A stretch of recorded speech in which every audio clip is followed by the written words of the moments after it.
بسم الله الرحمن الرحيم عن ابن عمر رضي الله تعالى عنهما قال قال رسول الله صلى الله تعالى عليه وسلم إن الله جعل الحق على لسان عمر وقلبه رواہ الترمذی۔ نبی کریم صلی اللہ علیہ وسلم نے ارشاد فرمایا، اللہ تعالیٰ نے عمر کی زبان و دل پر حق کو جاری فرما دیا ہے۔ دوستو، جیسا کہ ہم کل کے درس میں پڑھ چکے کہ سیدنا عمر رضی اللہ تعالیٰ عنہ کی شخصیت وہ الہامی شخصیت ہے،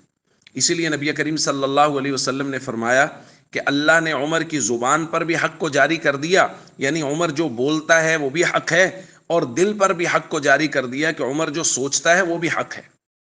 اسی لیے نبی کریم صلی اللہ علیہ وسلم کے مبارک زمانے میں بھی اور آپ کے زمانہ کے بعد بھی حضرت عمر رضی اللہ تعالیٰ عنہ نے جو فیصلے کیے، جو باتیں کی، وہ تمام کے تمام مسائل میں وہ سند ہیں، چونکہ نبی کریم صلی اللہ علیہ وسلم نے فرما دیا ہے کہ عمر جو بولے گا وہ بھی حق ہوگا، عمر جو سوچے گا وہ بھی حق ہوگا۔ اور دوسری سند نبی کریم صلی اللہ علیہ وسلم کی طرف سے وہ اس طرح ہے کہ نبی کریم صلی اللہ علیہ وسلم نے ایک روایت میں فرمایا، فَإِنَّهُ مَن يَعِشْ مِنكُم بَعْدِي فَسَيَرَىٰ اخْتِلَافًا كَثِيرًا، جو لوگ میرے بعد زندہ رہیں گے وہ بہت سے اختلافات دیکھیں گے۔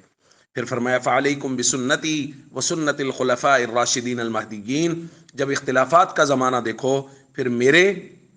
اور خلفائے راشدین کے طریقے کو لازم پکڑو، یعنی میری سنت پر عمل کرو اور خلفائے راشدین جو ہدایت یافتہ ہیں ان کی سنت پر عمل کرو۔ تو دوستو، حضرت عمر رضی اللہ تعالیٰ عنہ بالخصوص اور خلفائے راشدین بالعموم، ان کے لیے نبی کریم صلی اللہ علیہ وسلم کی طرف سے یہ سند جاری ہے۔ اس لیے جتنے مسائل میں بھی کوئی اختلافی مسئلہ ہو، اس میں حضرت عمر رضی اللہ تعالیٰ عنہ کی رائے آ جائے تو آنکھیں بند کر لیجئے اور سمجھ لیجئے کہ یہ فیصلہ عین منشاء نبی صلی اللہ علیہ وسلم کے مطابق ہے۔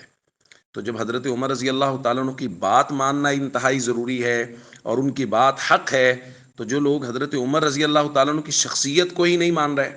ایسے بھی بدبخت ہمارے معاشرے میں موجود ہیں جو حضرت عمر رضی اللہ تعالیٰ عنہ کی شخصیت پر طرح طرح کے اعتراضات کرتے ہیں، تو ان لوگوں کا تو دین اسلام کے ساتھ دور دور کا کوئی تعلق ہی نہیں ہے۔ اس لیے ہم سب کو چاہیے بہت زیادہ محبت کریں صحابہ اور اہل بیت سے، اور ہمیشہ ان کے کیے ہوئے فیصلوں پر دل و جان سے یقین رکھیں۔